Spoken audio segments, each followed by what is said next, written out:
आज हम पढ़ेंगे कक्षा 8 की पाठ्य पुस्तक वसंत भाग 2। हमारा चैप्टर लेसन नंबर 7 चल रहा था, क्या निराश हुआ जाए। क्या निराश हुआ जाए चैप्टर में से हमने पेज नंबर 35 और 36 में सेकंड लाइनें यानी 2 लाइन्स हमने रीड कर ली थी। अब थर्ड लाइन्स पे है हम, दोषों का पर्दाफाश करना बुरी बात नहीं है।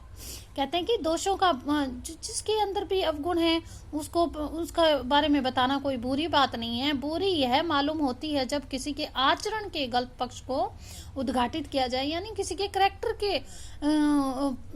के ऊपर कोई गलत बात उद्घाटित की जाए, लिए जाए, उसमें रस लिया जाता है। मतलब क्या है, कहते हैं कि किसी के कहने का क्या अभिप्राय है कि किसी के आचरण, किसी के करेक्टर पर गलत बातें करके उसको हम उस बात को हम मजे में लेते हैं, रस में लेते हैं, तो ये बात सबसे गलत होती है। और दोषोद्घाटन को एकमात्र कर्तव्य मान लिया जाता है।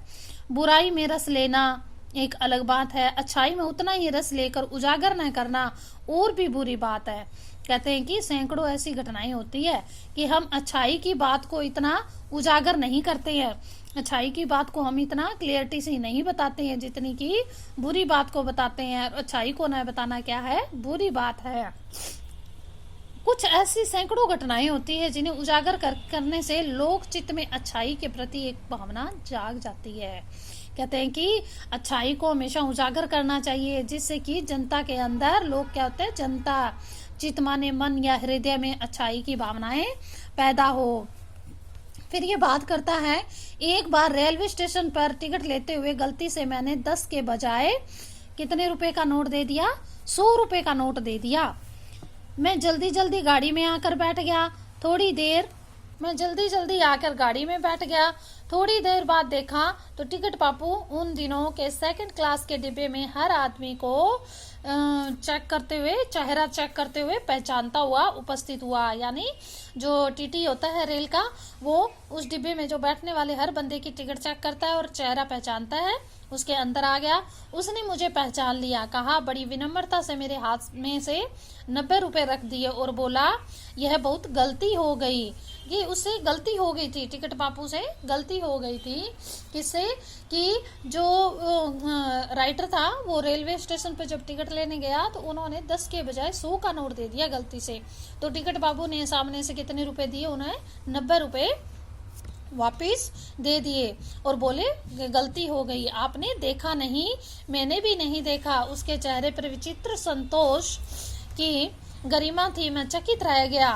कैसे कहूँ, दुनिया से सच्चाई और ईमानदारी लुप्त हो गई है। राइटर कहता है कि कैसे कहूँ कि दुनिया से सच्चाई और ईमानदारी खत्म हो गई है।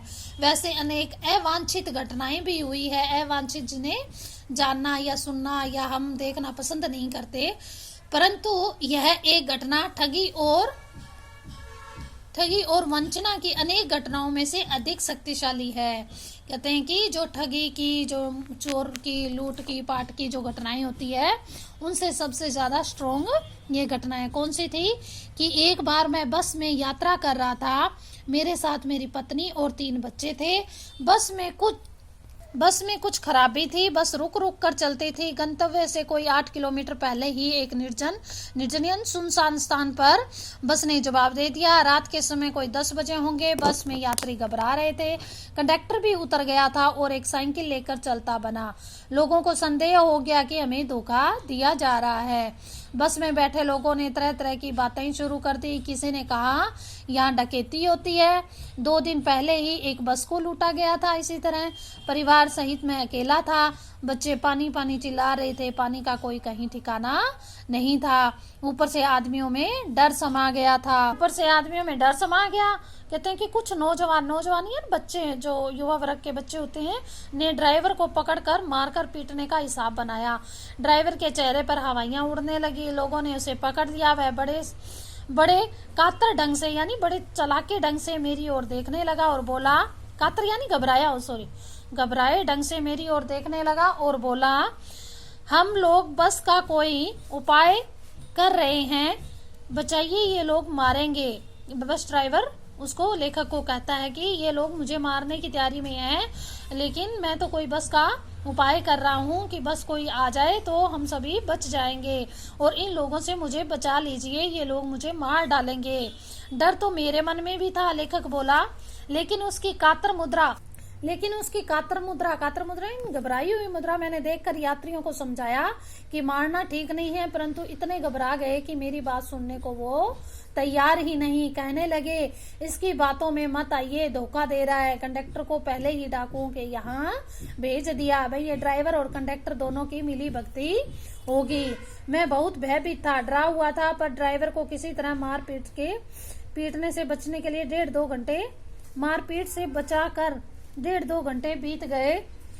मेरे बच्चे भोजन और पानी के लिए बहुत व्याकुल हो रहे थे। मेरी पत्नी की हालत बहुत बुरी थी। लोगों ने ड्राइवर को मारा तो नहीं, पर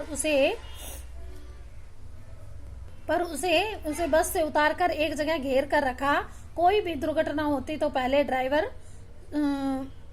ड्राइवर से जो, यानी दुर्घटना मतलब कोई भी, अगर कोई भी हलचल मचती, डाकू आते ना, तो पहले क्या है, ड्राइवर को ही आगे कर दिया जाता, ताकि उसे वो समाप्त कर देंगे तो उन्हें उचित जान पड़ेगा।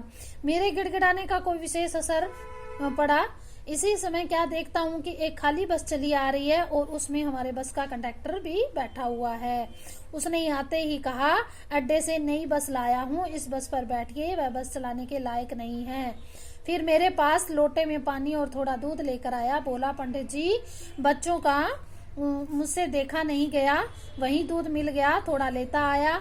यात्रियों में जान आ गई। सबने उसका धन्यवाद दिया, ड्राइवर से माफी मांगी। 12 बजे से पहले ही सब लोग अड्डे पे पहुंच गए। कैसे कहूँ, मनुष्यता एकदम समाप्त हो गई, यानी इंसानियत एकदम समाप्त हो गई। पहले तो वो भड़क रहे थे। कैसे कहूँ कि लोगों में दया माया रह नहीं गई। जीवन में न जाने कितनी ऐसी घटनाएं हैं जिन्हें मैं भूल नहीं सकता। ठगा भी गया, धोखा भी खाया, परंतु बहुत कम स्थलों पर विश्वासघात नाम की चीज भी मिली थी। केवल उन्हीं बातों का हिसाब रखो जिनमें धोखा खाया, तो जीवन कष्टकर हो जाएगा। परंतु ऐसी घटनाएं भी बहुत कम नहीं है जब लोगों ने अकारण सहायता की। कहते कुछ ऐसी घटनाएं भी हुई जिसमें अकारण, किसी कारण भी सहायता की। निराश मन को ढाढ़स दिया और हिम्मत बधाई। कविवर रविंद्रनाथ ठाकुर ने अपने प्रार्थना गीत में भगवान से प्रार्थना की कि संसार में केवल नुकसान ही उठाना पड़े, धोखा ही खाना पड़े, तो ऐसे अवसरों पर हे प्रभु, मुझे ऐसी शक्ति दो कि मैं तुम्हारे ऊपर संदेह ना करूं। मनुष्य की बनी बनाई विधियां गलत नतीजे की तक पहुंच रही है, तो इन्हें बदलना होगा। वस्तुत आए दिन इन्हें बदला ही जा रहा है, लेकिन अब भी आशा की ज्योति नहीं बुझी। महान भारतवर्ष को पाने की संभावना बनी हुई है और बनी रहेगी। मेरे मन निराश होने की जरूरत नहीं है, क्योंकि राइटर के साथ ये घटनाक्रम बस में होता है। उस टाइम लोगों की इंसानियत है वो खत्म हो चुकी होती है, उसको मारने पीटने पे उतारू हो जाते हैं। लेकिन राइटर एक ऐसा व्यक्ति होता है जो इस चीज को समझता है। क्या पता भगवान ने कुछ अच्छा सोच रखा हो। उसी टाइम कंडक्टर जो होता है बस का, वो एक नई बस लेके पहुंचता है और यात्रियों की जान में जान आ जाती है।